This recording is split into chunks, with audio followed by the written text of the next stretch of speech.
अध्यक्ष महोदया, आज हमारे राष्ट्रगीत के 150 वर्ष पूरे होने पर हो रही महत्वपूर्ण चर्चा में गर्व के साथ एक भारतीय होने के नाते मैं अपने विचार रखना चाहती हूँ।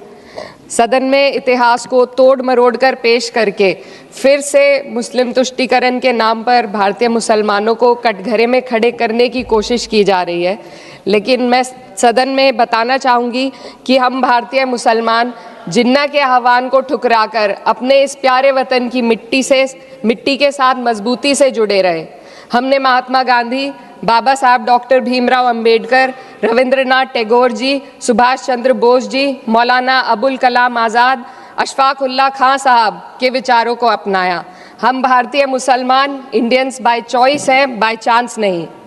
वंदे मातरम के किन छंदों को राष्ट्रगीत के तौर पर अपनाया जाए, यह फैसला सर रविंद्रनाथ टैगोर और सुभाष चंद्र बोस जी जैसे नेताओं के परामर्श के बाद हुआ। क्या अब हम उन महान नायकों की समझ पर प्रश्न चिन्ह उठाएंगे? उन्हें देश को बांटने वाला और तुष्टीकरण करने वाला कहने का पाप करेंगे? उन महान हस्तियों ने वंदे मातरम के उन छंदों को अपनाया जिन्होंने देश के हर वर्ग, हर धर्म के मानने वालों को एक सूत्र में पिरोने का काम किया। और मैं एक घटना आप लोगों के सामने रखना चाहती हूँ।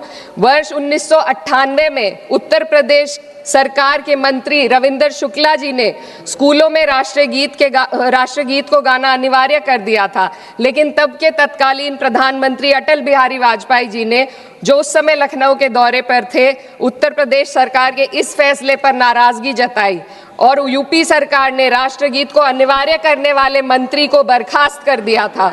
अब मैं सत्ता पक्ष से सवाल करना चाहूंगी,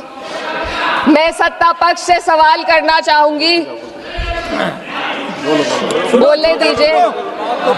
मैं सत्ता पक्ष से सवाल करना चाहूंगी कि जो विजन आजादी के समय के लोगों का था राष्ट्रगीत को स्वेच्छा पर छोड़ने का, उसी का अनुसरण माननीय अटल बिहारी वाजपेयी जी ने किया, तो क्या वह भी मुस्लिम तुष्टीकरण कर रहे थे? जी नहीं, अटल बिहारी वाजपेयी जी राजधर्म निभा रहे थे। देश में सब धर्मों को एक साथ लाना, सबके जज्बात का एहसास करना ही सबसे बड़ा राष्ट्रवाद है। माननीय अध्यक्ष महोदया, आज हमें वंदे मातरम के असली भाव को समझना जरूरी है। यह गीत तो देश के जल, जंगल, जमीन, हरियाली और निर्मल हवा की वंदना को समर्पित है। यह भारत की जन जन की मंगल कामना करता है कि भारत का हर नागरिक स्वस्थ रहे, सुरक्षित रहे और सम्मान के साथ जी सके। सुजलाम सुफलाम का अर्थ है, सुनिए, ऐसा देश जहाँ स्वच्छ और पर्याप्त जल हो, जहाँ नदियाँ जिंदा हो, बहती हो, जीवन देती हो।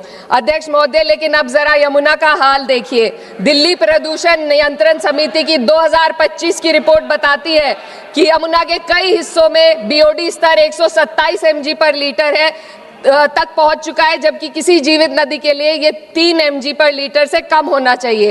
ये सिर्फ नदी का संकट नहीं है, ये किसान का संकट है। नमामि गंगे के नाम पर हजारों करोड़ रुपए खर्च हो गए, लेकिन सच्चाई ये है कि आज भी गंगा और यमुना के किनारे किसान मजबूरी में उसी जहरीली पानी से खेती कर रहा है। वही जहर अनाज में उतरता है और वही जहर किसान की जिंदगी को धीरे धीरे खत्म कर देता है। अध्यक्ष महोदय, जब पानी जहर हो जाएगा तो सुजलाम कैसे होगा? जब किसान बर्बाद होगा तो सुफलाम कैसे होगा?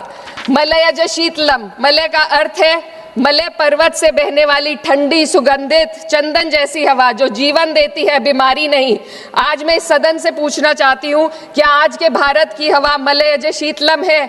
नहीं अध्यक्ष जी, बस संसद से बाहर कदम रखिए, एक गहरी सांस लीजिए। ये चंदन की महक नहीं, ये जहर है जो आपके हमारे फेफड़ों में उतर रहा है।